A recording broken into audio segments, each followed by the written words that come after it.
Hi, I'm Nicola Cairncross. Hi, hello, hey, hi. I'm going to talk to you about success.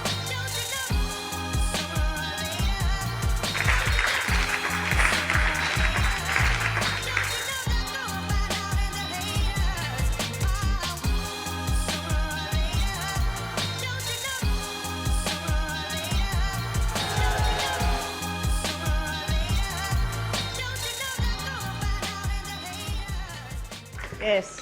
Hi and welcome to episode 4 of the Vzine. As you can see, I'm out on the balcony again because the temperature's taken a sudden, well, I wouldn't say climb, it's sort of creeping upwards. It's certainly not as cold as it has been. We're still having fire in the evenings, but we are on the balcony again in the daytime. And when it's sunny, it's really pretty warm. We were saying the other day, sitting outside our favourite cafe, that it was almost like a British summer. So what else is happening this week? Well, I've been launching the study group of my Pivot Point programme, which is where I take people through in 6 weeks how to completely revolutionise your business marketing, as I have done, or it's especially good if you're launching a new business. How to get an app, how to get a book out, how to get a podcast going, to create content that can be leveraged to get you everywhere online. So if you haven't seen the emails about that, just email me at nicola@nicolacairncross.com and I'll send you the info back. We are starting next week. Got the first book out, which was The Science of Getting Rich Online, and I'm working on the first of a series of books now, all from the Business Success Factory podcast interviews, and they're going to be really cool. They're called Mindset, Marketing and Money. It says what it does on the tin. I've been back to the hairdressers, as you can see, and hopefully Phoebe will include the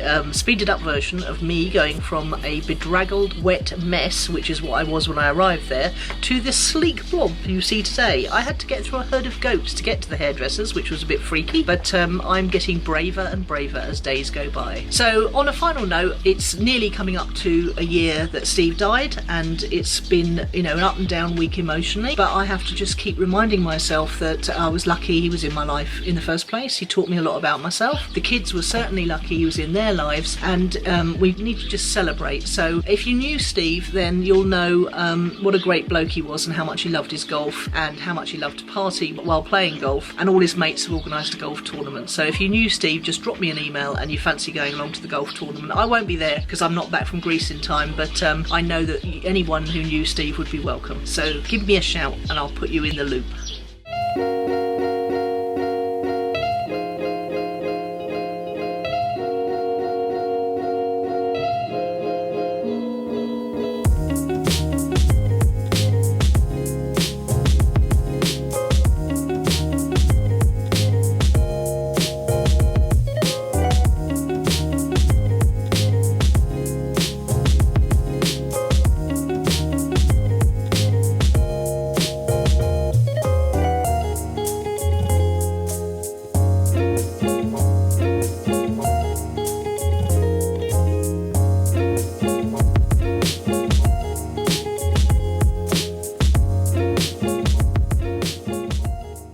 I've just spent the last 5 minutes talking to the camera, but I wasn't talking to the camera, I was talking to the screen above the camera, which ain't great, and I'm having to do this whole section again. Sarah has just reminded me that of course it will be better for that, and that's very opposite because I'm actually talking about positivity versus negativity today. Learned optimism, as Martin Seligman would call it in his excellent book of the same name. Basically, are you a pessimist or are you an optimist? I've had a very up and down week. I've had a week of great highs, book going to #1 in the hot new releases on Amazon, and I've had a week of great lows, Facebook turning my ad account on and off several times, and I've had to work very hard with Facebook to get that turned back on again, even though I hadn't actually done anything wrong. So I've been reminded very much this week, as I swung from highs to lows, I am an optimist of criminal proportions, as Judith, my podcast partner, would say, but I have felt pessimistic on occasions this week, and it's really, really important. I talk a lot about getting control of your thoughts and noticing your thoughts and turning them around into something good if they're not so good. And I needed to be optimistic this week because I'm launching a new coaching program and I'm launching a new book, and if I had felt pessimistic about either of those things, I wouldn't have been able to do it. It is important to get a grip of your thoughts and to realise when you're being pessimistic rather than optimistic. Optimistic people are more successful. There's lots of studies that prove that. If you're a born pessimist, it's not that you're a born pessimist. All babies are born with the same sort of, I don't level of neutrality on this, but you do pick up your pessimistic style or your optimistic style from your main carer. Now, if your main carer, the person who you spent most time with, was a pessimist stroke realist as they call themselves, then you will have probably turned out to be a pessimist yourself. But the good news is, if you read Martin's book Learned Optimism, you can change the way you are gradually. It's all about whether you think things are personal, pervasive and permanent. So with the Facebook ads example, I really was feeling like it was personal, but I knew that I hadn't done anything wrong, so I had to also think to myself, if I give up, this is going to be permanent, and I don't want this account closure to be permanent. So I have got to keep trying. I've got to keep trying, not taking it personally. I've got to keep trying, giving them what they want, i.e. proof of ID and everything. It was all just triggered by a bank card mix-up. I got a new card and bought something in America, and my bank thought it was a fraudulent activity, and Facebook tried to take a payment while that was all going on. But I didn't actually know that, because they don't actually tell you what the problem is. You have to figure it out yourself. So I was going backwards and forwards trying to work out what it was. Was it an ad? Was it my payment card? You know, is it going to be permanent? Am I going to be able to get it appealed and opened again? Good news, I did. But if I'd have been a pessimist, I wouldn't have bothered. I wouldn't have tried everything. I wouldn't have kept thinking about it. And the other thing is it pervasive? Is it throughout all of your life? You know, if you say, oh, you know, it always happens to me. Oh, Google shut me down in 2006 as well. I'm never going to be able to get paid traffic working for me. They've got it in for me. All this kind of language, that is permanent, personal, pervasive, and not very helpful, really. So ending the week on a good note, and I just wanted to share this with you, how important it is to be aware of what you're thinking. And the most powerful thing I've found is every time you think a bad thought, sometimes it does get to you, then turn it around into a grateful thought, because you can't be pessimistic when you're being grateful, I have discovered.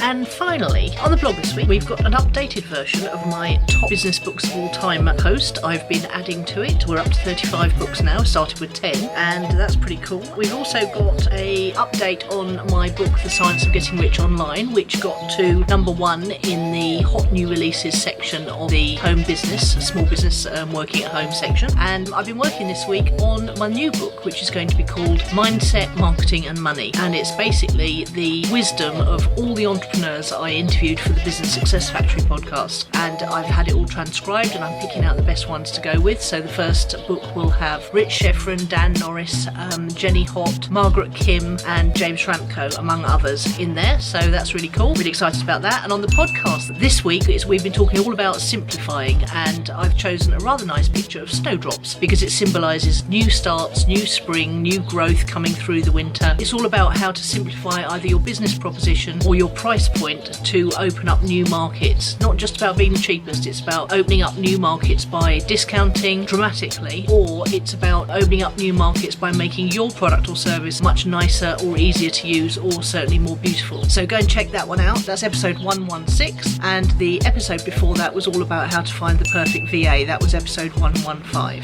Have a great week. Yeah, just found out, it threw me...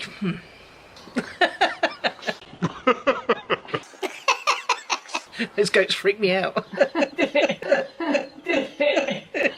Well, what would you do if you saw a herd of goats coming towards you on the road? Very strange. I was going, shoo, shoo, shoo, shoo, shoo. That's episode...